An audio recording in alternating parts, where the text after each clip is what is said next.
So, you want to learn to speak English fluently, right? Think of English like a skill, just like learning to ride a bike or cook a delicious meal. The more you practice, the more natural it becomes. You don't need to be perfect. You just need to keep going, step by step. Start with this. Every single day, take a few minutes to talk to yourself in English.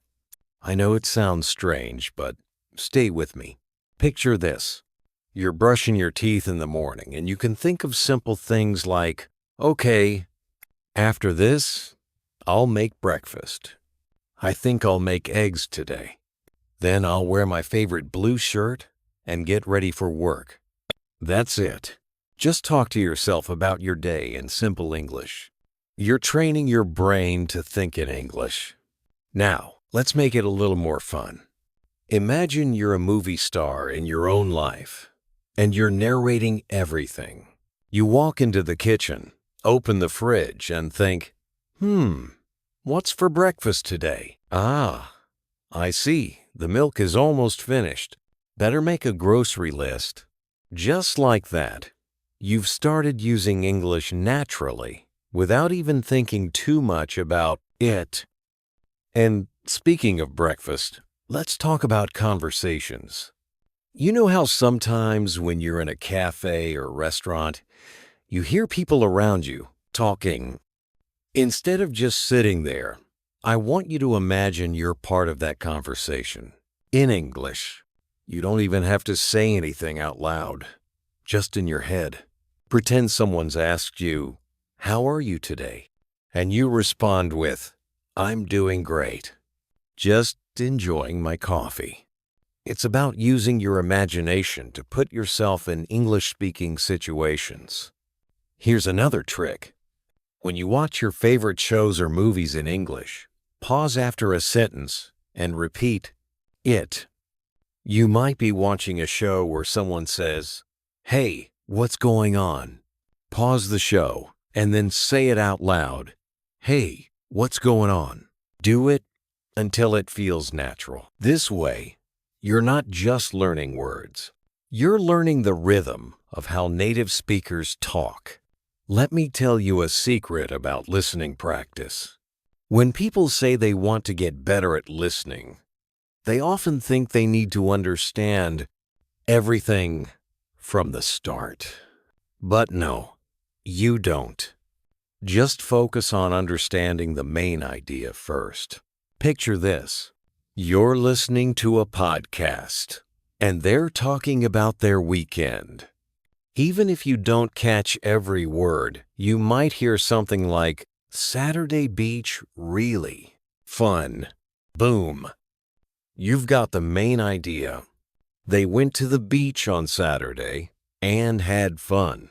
The more you listen, the more words will start to make sense. I'll give you an example from my own experience. When I started watching movies in English, I couldn't understand half of what they were saying, but I kept watching over and over, and I picked up phrases like, "What's up?" and "No way," without even realizing it. That's the key. Don't stress about understanding every word. Just enjoy the process. And speaking of words, let's talk about remembering them.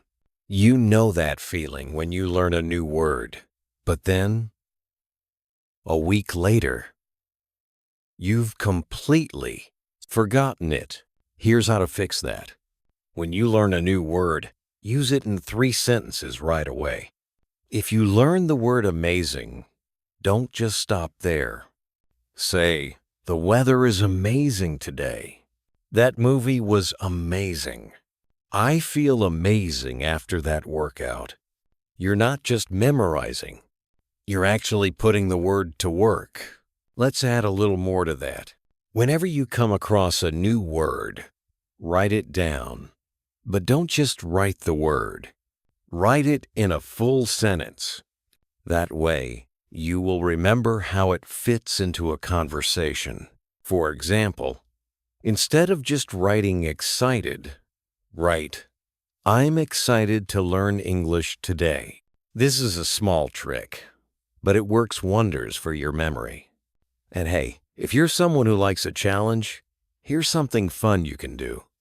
Set a timer for 5 minutes and try to come up with as many sentences as you can using the new word you've learned. It's like a game. Maybe the word is delicious. You could say, "This pizza's delicious. I had a delicious breakfast. That dessert looks delicious." The goal is to push your brain to work with the new word right away. Now let's shift gears and talk about reading. You don't need to start with thick novels. Just grab something short and interesting. A blog post, an article, or even a children's book. I know it sounds simple, but children's books are written in a way that's easy to understand and full of everyday vocabulary. Plus, the stories are fun. You're not trying to be an academic. You're learning English to use it in real life. Here's a cool example. Imagine you're reading an article about travel. You come across the word adventure. Now don't just read and move on. Pause and think, how can I use this word? Maybe you'll say, "My trip to the mountains was an adventure." Or, "Learning English is an adventure." The more you engage with what you're reading, the more those words stick with you. Now let's tackle fluency. Fluency isn't about speaking fast. It's about speaking comfortably. I remember when I first started speaking English, I used to hesitate a lot. I'd stop mid-sentence, trying to find the right word. But then I realized, mistakes are part of the process. The more you speak, the more natural it becomes. It's like riding a bike. At first you wobble, but the more you ride, the smoother it gets. So here's a little exercise. Find a short, simple sentence and say it 10 times. Let's use "I love learning English." Say it out loud. I love learning English. Again, I love learning English. Do it until the words just flow out without hesitation. You're training your brain to be more fluent, one step at a time. Imagine you're in a foreign country where no one speaks your native language. What would you do? You'd adapt. You'd have to use whatever English you know to get by. Whether it's ordering food, asking for directions, or just having simple conversations with people around you. So even though you might not be in an English-speaking country, you can create that environment for yourself. Let's start with something simple. Every time you pick up your phone to send a text or check social media, try to do it in English. This could be as easy as changing your phone's language settings to English. At first, it might seem strange, but think about how much time we spend on our phones each day. If your phone is set to English, that's hours of passive learning.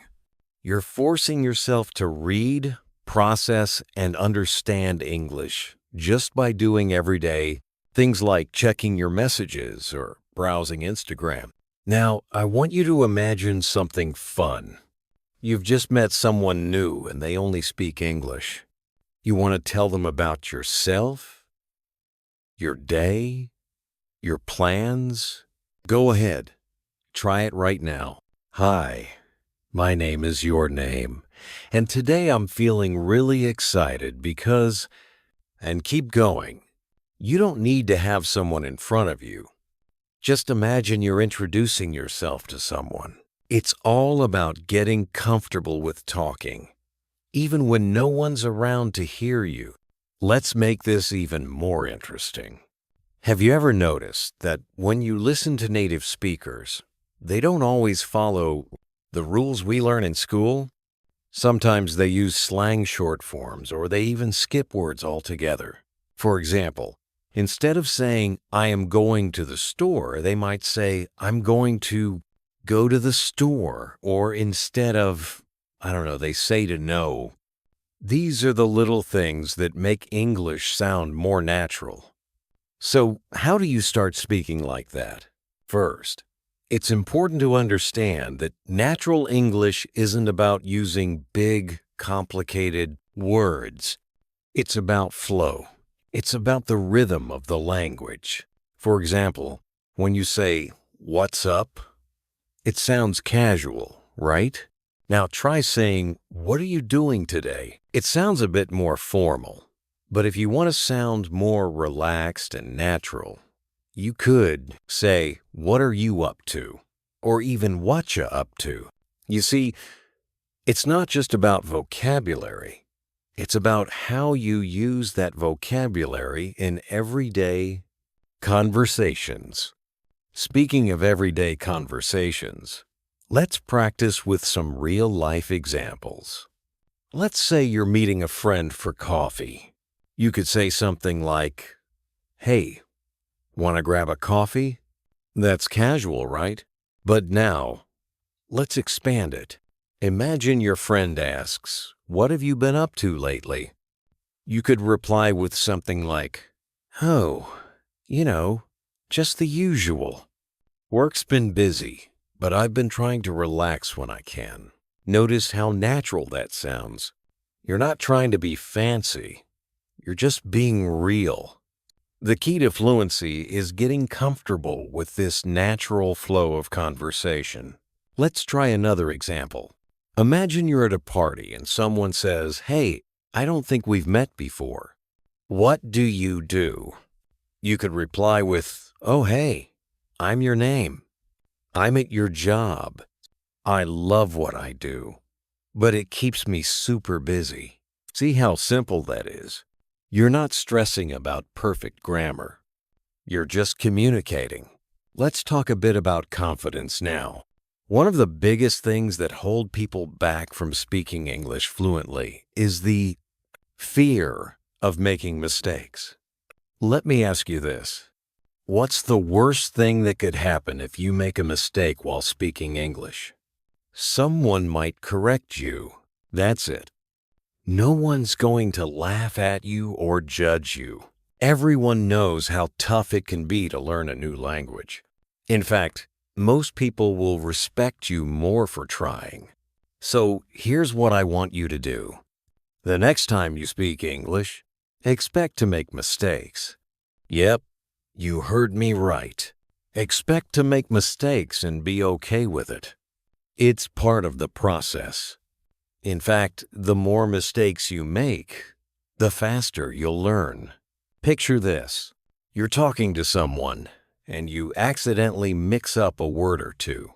Instead of feeling embarrassed, just laugh it off and say, "Oops, I meant to say that's it." You're human, and humans make mistakes. It's all part of the journey. Now let's focus on listening. Have you ever tried shadowing? It's a really cool technique where you listen to a sentence and then immediately repeat it out loud. You can do this with movies, podcasts, or even YouTube videos. Let's say you're watching an interview and the speaker says, "I love traveling because it opens my mind to new cultures." Pause the video and then repeat it out loud. "I love traveling because it opens my mind to new cultures." Do this with short sentences at first, and then gradually work your way up to longer, honest. It's like playing a game. The goal is to match the speaker's speed and tone as closely as possible. At first, it might feel like you're just mimicking, but over time, this will train your brain to think in English faster. And the cool part is, you'll start picking up on things like intonation and rhythm without even realizing it. Now let's talk about reading. If you're someone who loves stories, here's a little hack for you. When you read in English, don't just read to understand. Read out loud to practice speaking. Let's say You're reading a story about a character who travels to Paris. Instead of reading silently, read the story out loud and imagine you're telling the story to a friend. For example, Sarah arrived in Paris and was amazed by the beauty of the Eiffel Tower. Now close the book and say it again in your own words. When Sarah got to Paris, she couldn't believe how beautiful the Eiffel Tower was. You see what we're doing here? You're not just reading. You're retelling the story in your own way. This helps with fluency because you're practicing how to express ideas naturally. And let's not forget about writing. Writing is a powerful tool to improve your English. Here's a simple exercise you can do. Every night before bed, write down 3 things that happened during your day. It could be as simple as, I had a great lunch today, or I learned a new English word today. The point is, you're practicing how to think in English. Let's make it even more interesting. Choose a topic you love. Maybe it's food, travel, or even movies, and write a short paragraph about it every day. For example, if you love movies, you could write something like, Today, I watched an action movie. The storyline was exciting, and I loved the characters. The more you practice writing, the more comfortable you'll become with forming sentences and using new vocabulary. Now a quick word about vocabulary. When you come across a new word, don't just learn it, live it. Here's what I mean. Let's say you learn the word thrilled. Don't just memorize it, use it. The next time something makes you happy, instead of saying, I'm happy, say, I'm thrilled. Maybe you had a great time at a party, so you can say, I was thrilled to be there. By using new words in different situations, they'll stick in your mind much better. Now, let's not forget about the fun part. Learning English doesn't have to be all about grammar and vocabulary. Make it fun. Play games with English. For example, have you ever tried tongue twisters? They're a great way to practice pronunciation while having a laugh. Try saying this. She sells seashells by the seashore. It's tricky, right? But the more you practice, the clearer your pronunciation will become. Here's a big tip. Immerse yourself in English. You don't have to live in an English-speaking country to do this. Surround yourself with English through music, podcasts, videos, and books. The more you hear, read, and engage with the language, the more natural it will become. Try to listen to English while doing everyday things. Whether you're cooking, cleaning, or walking, you're not trying to focus on understanding everything. You're just letting your brain soak in the language. Let's talk about expressing yourself confidently in English. One of the best ways to sound more natural and fluent is by learning phrasal verbs. These are combinations of a verb and a preposition or adverb that change the meaning of the verb. They're super common in everyday English and really important for sounding like a native speaker. Here's an example. Instead of saying, I will continue, you could say, I'll keep going. Or instead of, I cannot tolerate it, you could say, I can't put up with it. See how the meaning stays the same but sounds more natural? Learning phrasal verbs can be tricky because their meanings aren't always obvious, but they're so useful in everyday conversation. Let's try using some in practice. Instead of saying I started learning English, you could say, I picked up English a few years ago. Instead of I'll cancel the meeting, you can say I'll call off the meeting. These little adjustments can make you sound more fluent and help your English flow better. Now, let's focus on thinking in English. This is a big one. A lot of learners get stuck because they translate every sentence in their head from their native language to English. That takes time, and it's why many people feel slow or hesitant when speaking English. To solve this, you need to practice thinking directly in English. How do you do that? Start small. For example, when you're getting dressed in the morning, narrate what you're doing in English. In your head, say something like, "Okay, I'm going to wear my blue shirt today," or "I think these shoes will go well with my jeans." Don't worry about grammar or sentence structure. Just get comfortable expressing thoughts in English, even to yourself. You can also try this while cooking. Instead of thinking, "I need to add sugar," try thinking, "I'll add a spoonful of sugar to this recipe." These small shifts help you build the habit of thinking in English. Another great way to think in English is by labeling things around you. For instance, when you see your phone, think phone instead of translating it. When you're walking, label what you see: tree, car, clouds, etc. It might feel silly at first, but it's a simple way to train your brain to stay in English. Mode. Let's not forget about conversation fillers. These are small words or sounds that native speakers use to fill pauses in conversation, and they're super important if you want to sound more natural. For example, in English, we often say things like, uh, you know, well, and I mean, when we're thinking about what to say next. Let's try this in action. Imagine someone asks you a tough question, like, "What do you think about climate change?" Instead of pausing for too long or feeling stressed, you could say, "Well, it's a really important issue, you know? I mean, we all need to be more aware of how we affect the planet." By A, you give yourself a little time to think, while keeping the conversation flowing naturally. Let's also dive into the importance of intonation in English.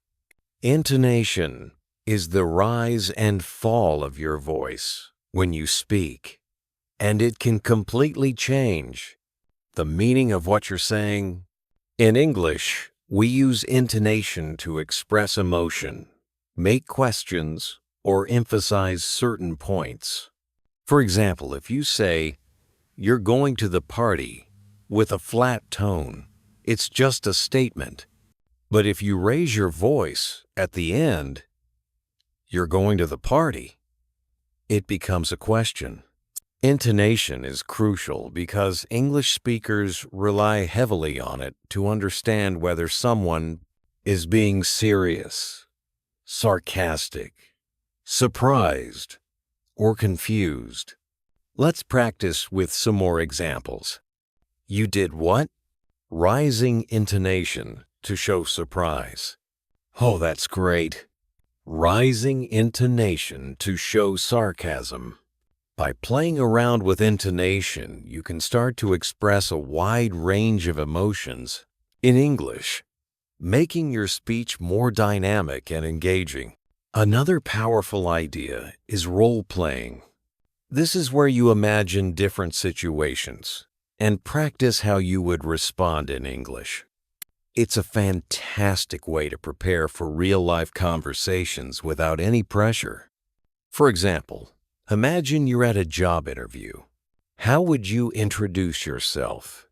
You could say something like, "Hi, my name is your name, and I'm really excited to be here today.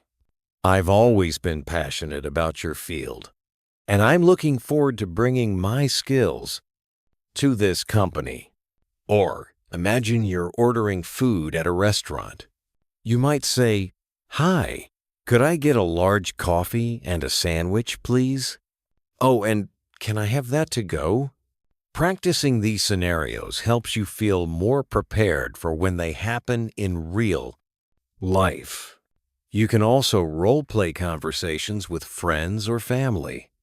Imagine you're giving directions, making small talk at a party, or even discussing your weekend plans. The more you practice these everyday situations, the more confident you'll become in speaking English. Let's talk a bit about motivation. Learning a language is a long journey, and sometimes it can feel frustrating when you don't see immediate progress. But here's the secret. Every small step you take brings you closer to fluency, even if it doesn't feel like it. In the moment, think of it like learning to play an instrument. You don't master the guitar in one day. You start by learning simple chords, practicing them over and over until your fingers know what to do without thinking. English is the same. The more you practice, the more your brain will automatically understand how to form sentences, use vocabulary, and pronounce words correctly. One way to stay motivated is to track your progress. Keep a journal where you write down new words you've learned, phrases you practiced, or even sentences you struggled with. Over time, you'll look back and realize how far you've come. A final technique we haven't touched on yet is learning through music. Songs are a fantastic way to learn English because they're fun and they stick in your memory. When you listen to songs in English, try to pay attention to the lyrics. You can even sing along to practice pronunciation. For example, take a simple song like "Let It Be" by the Beatles. It's slow, the lyrics are clear, and it's full of useful phrases. You can listen to the song, write down the lyrics, and then sing along.